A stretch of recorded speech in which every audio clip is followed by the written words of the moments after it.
Hello and welcome to Lemon Studios, where we talk anything and everything entertainment. I'm of course Lemon himself, Zeke Lemon, and this is my review with spoilers for season 2 of Bridgerton. So usually how we do things around here for TV is that I give the title of "Was blank good?" and is usually the title of the show plus the episode that it's on, because we have usually had weekly releases up until now. This is the first big Netflix release, and they drop all their episodes at once, right?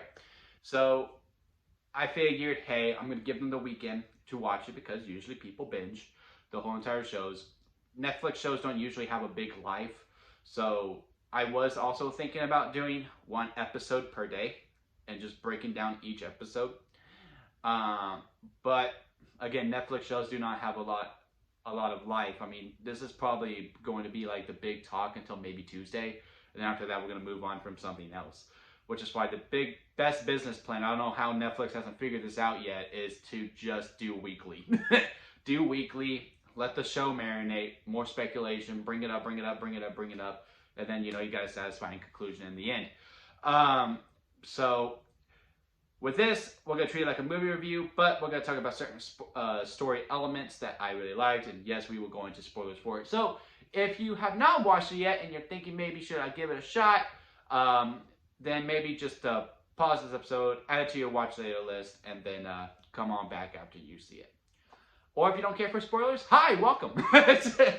Or if you have seen it, hi, hello and welcome. So for some context for me with season 1, I enjoyed it.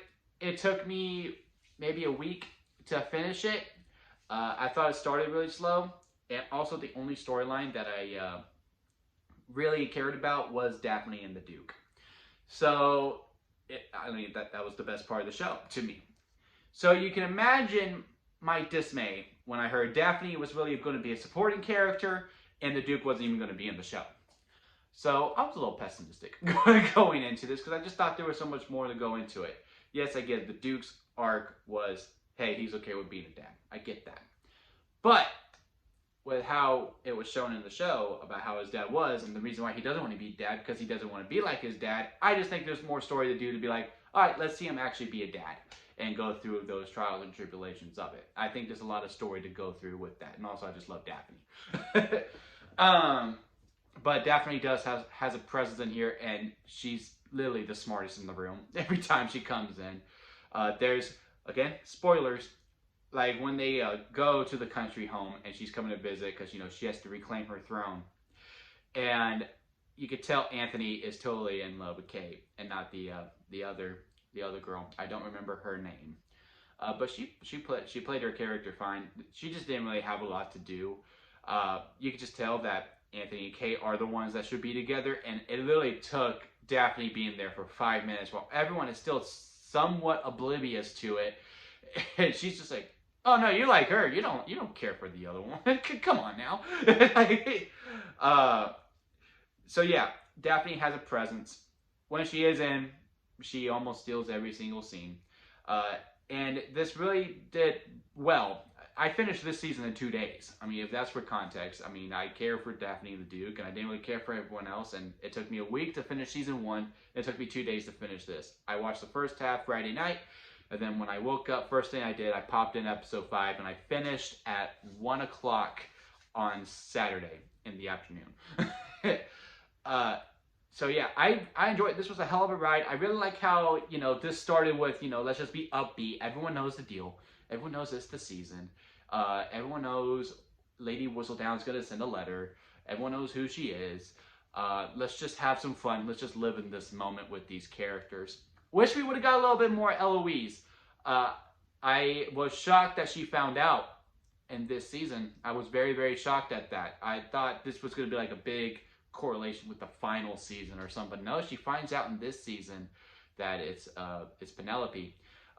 Speaking of Penelope, her family storyline with the I don't remember, Featheringtons. I have to remember the guy's name, because they say all that, Lord Featherington, Lord Featherington, Lord Featherington. They say it all the freaking time. That whole storyline I did not care for at all. That was the one storyline that I will always constantly look at the phone. I'm not a fan of the mom character. The actress plays it great, but I'm just not a fan of her. She's borderline almost like the lady in Harry Potter and the Order of the Phoenix, where every time I see you know who I'm talking about, the teacher. Yeah, and every time I see her, I'm like, boo! I just do not care for that mom character at all. So every time it did go to the Featherington storyline, I would check my phone and all this stuff. I was completely toned out of it. I did like the Eloise storyline about like I don't want love, and like she's just going against it every single time, and that she's maybe found love within a commoner.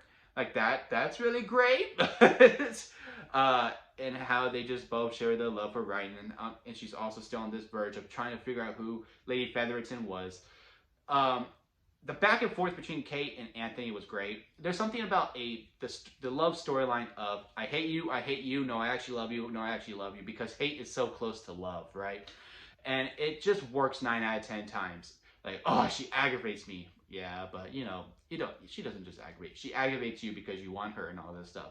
And how they get close. Like, I have never wanted an on-screen kiss more than on this season.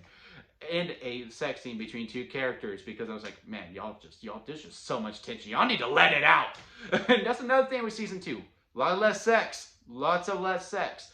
And they really saved the sex scenes for, for very pivotal moments that were actually really beneficial to the story. And I commend them on that. They did very, very well with that. I forgot the lady's name, but she's my favorite character in the whole entire show. It's where Kate and her sister's house that they're staying in. She is the best. Like, every time that there is a wit off between two characters, she like always wins. And it's just always just like this big moment. I'm just like, yes, you're awesome. Also, the Queen really stepped up for me.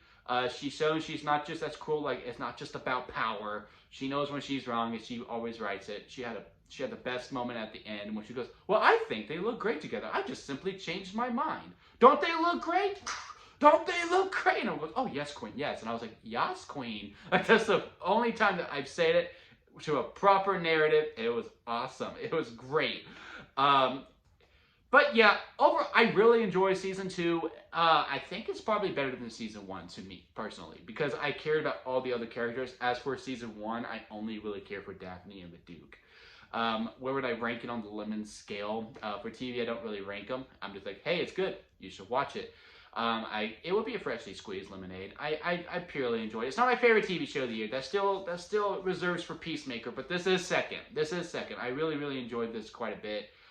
Can't wait for season 3. A lot of good storylines. The prince is coming back and is going to be set up with the sister, and hopefully there's a dynamic there. I want to see a lot more Eloise and the conflict between her and Penelope. Good back and forth on that final episode too, when Eloise finds out, because she's like, oh, you hurt all these people, and it's just, well, at least I did something because you talked about doing something, but yet you never do. Really good back and forth. I'm honestly on both sides here. I'm very, very curious to see how this goes on. It does look like Anthony and Kate are going to stay around for a while because they are living there. Really, really happy about that. Hopefully we get Daphne and Duke in there. Their presence was missing, I would say, but it was nothing that like, okay, they need to be here. No, it was right to leave the Duke out, and Daphne played the supporting role well. So have you seen Bridgerton Season 2? What you think about it? Comment below and let me know. Or do you even like this series? Comment below and let me know on that too. If you like this video, hey, give it a like. And if you liked me, hit that subscribe button as I try to grow into my YouTube career. And that'll be it for me, guys. And I'll see you here next time at Lemon Studios.